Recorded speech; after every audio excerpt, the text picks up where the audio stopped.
Hi guys, it's Sherry. I hope that you are having a wonderful day.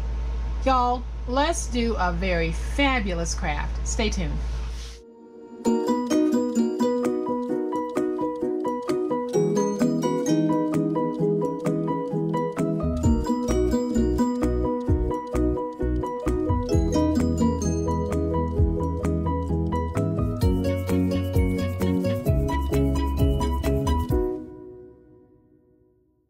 So here is what we're going to be making today, and guys, it is awesome.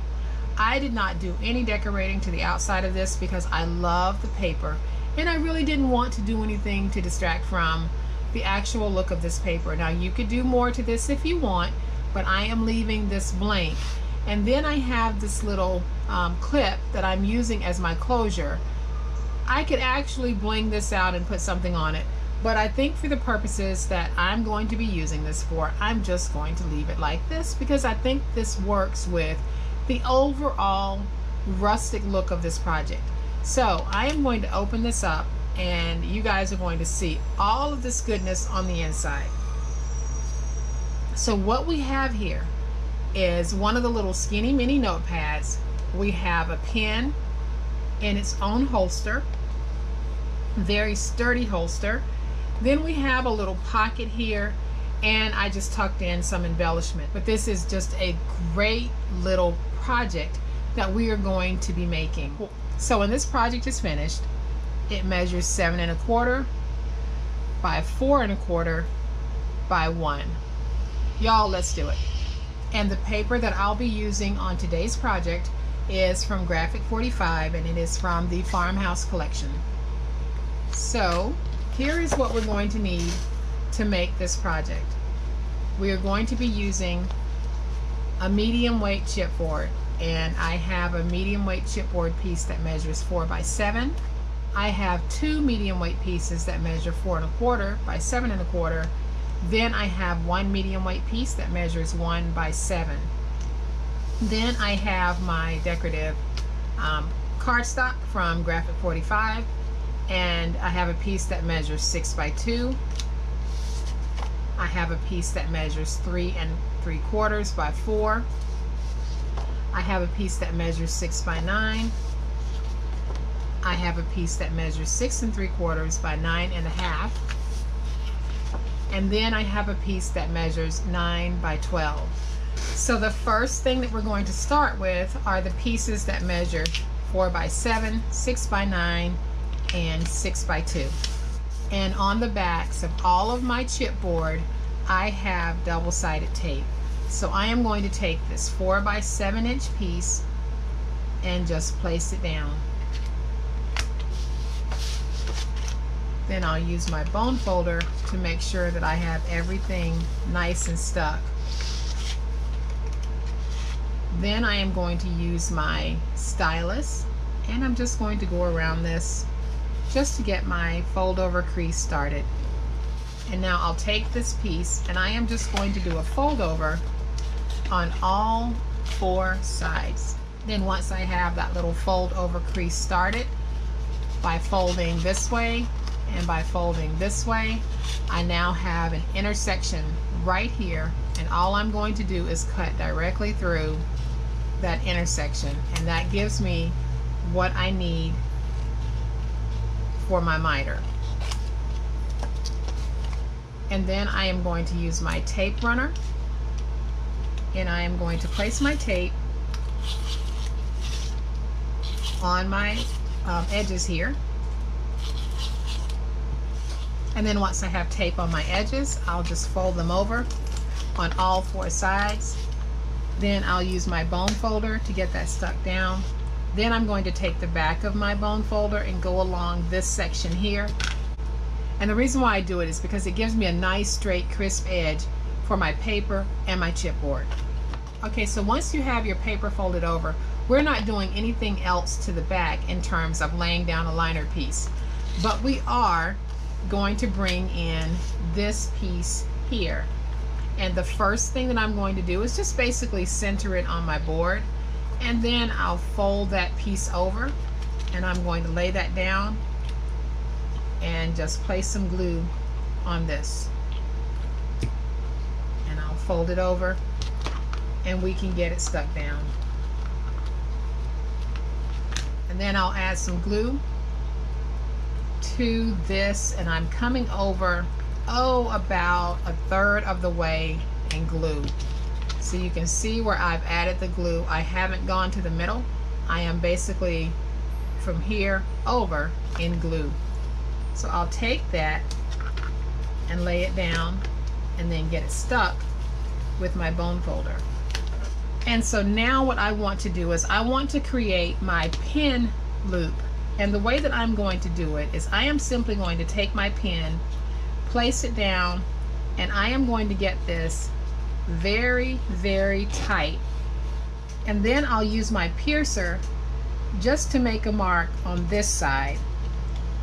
And then I'll make a mark down here. So I have made 2 marks, and I am going to punch those through.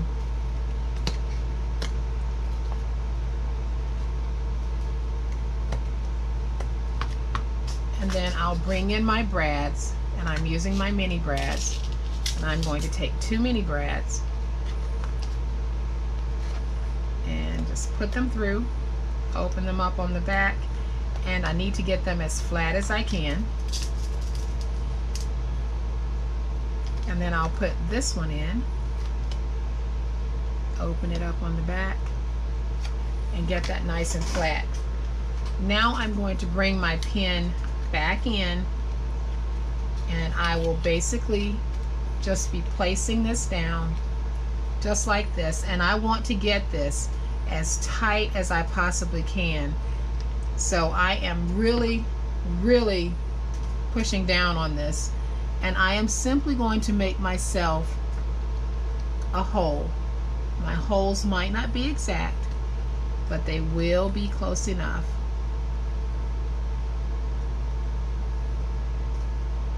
So then, now that I've got my hole, I am going to take my pin, put it in just to make sure I've got it where I want it.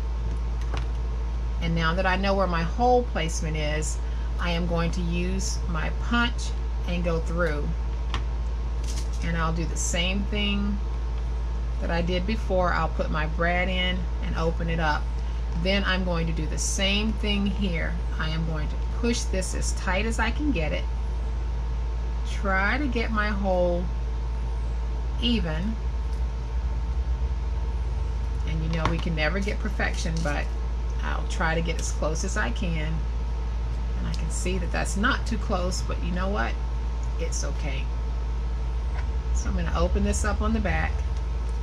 Then I am going to use this just to get everything nice and flat. So now you can see I have a really nice pin loop. And I get a lot of questions about these pins. I got the pins from Amazon. I don't know if you guys have watched my very first video where I did the Halloween swap, and this was the first time I ever used one of the pins. And I bought a whole set at the time, and I think it was 14 in the set.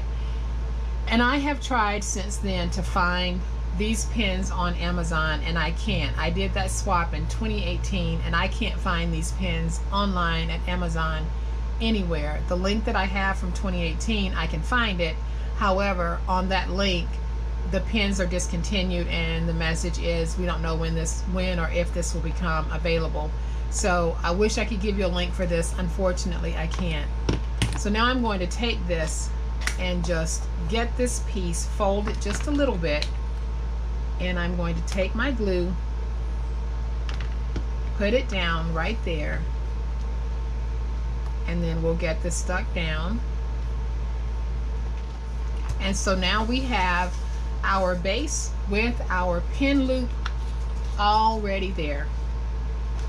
So all I'm going to do at this point is just take one of my little pads and put it down, and I am going to put this down as a one and done, guys. I am going to add my glue to the back. Okay, so to make our book jacket, I am actually going to use this side as my cover, and I am going to take my 2 pieces that measure 4 1/4 by 7 1/4, and I am going to place this down.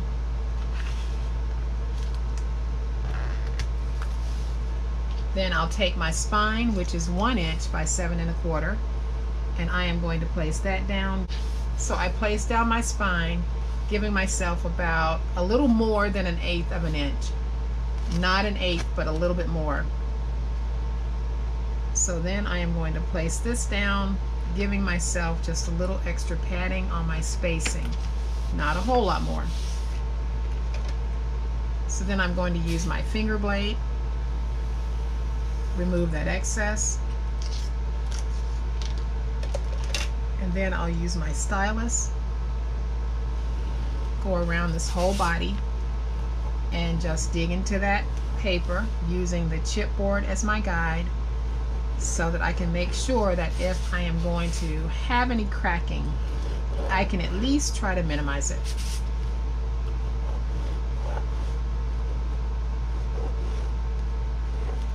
And then once I have all of my creases, I'll just stand it up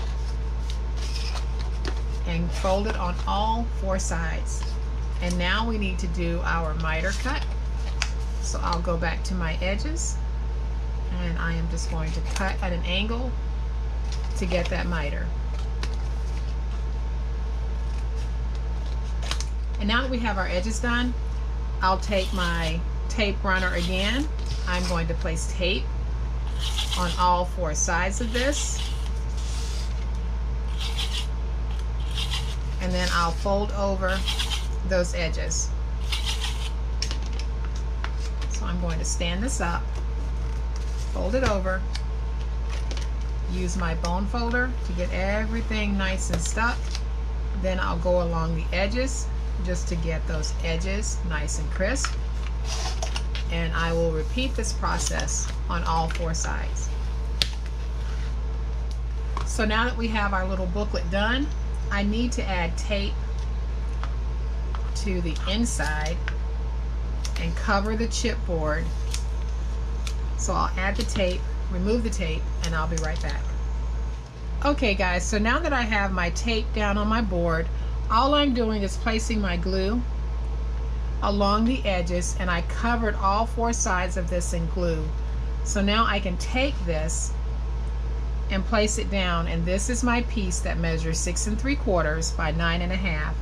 So I am simply going to take that and place it down. Then I'll use my paper towel initially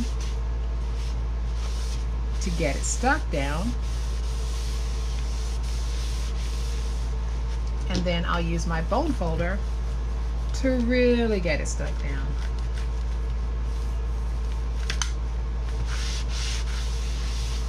And then I'll make sure that I go in and get my spine nice and crisp with no bubbling of my paper. And I'll do the same thing over here. So basically what I mean by bubbling is when you look at it this way, do you have any paper that's not laying flat? And I can see that I have a little bubble right there, and you guys might be able to see it as well. So all I do is take my bone folder and force glue in the direction of where that bubbling is, and then I can use my bone folder to really work it in and get that bubble all taken care of.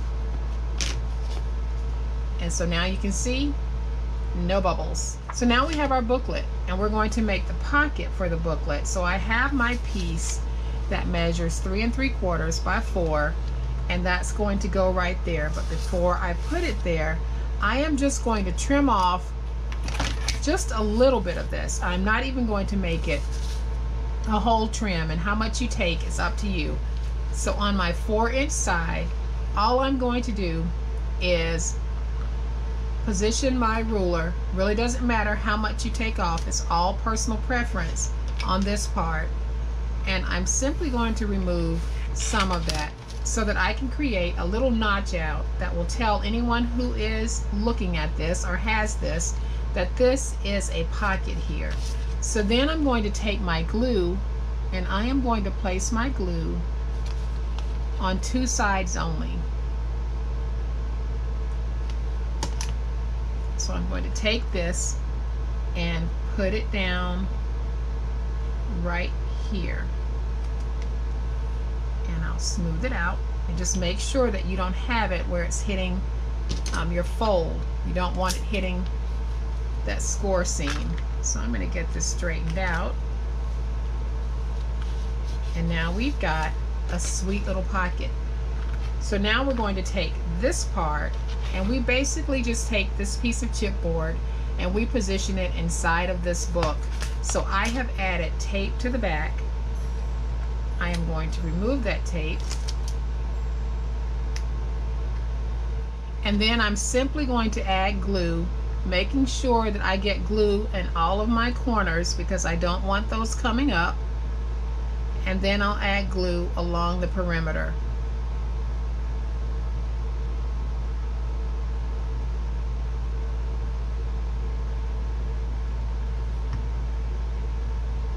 And so once I have my glue on all of this, I am going to take this, turn it this way, and then I'm going to put it down. And what I'm going to try to do is I want to try to match up this coming across, just because I like that nice clean look that it's going to give me. So then I can slide this over just a little.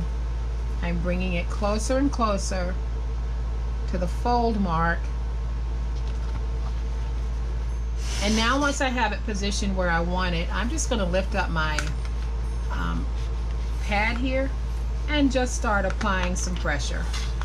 And I'll take this pin out so that I can really get in there and get me a nice stick going, because I don't want that coming up.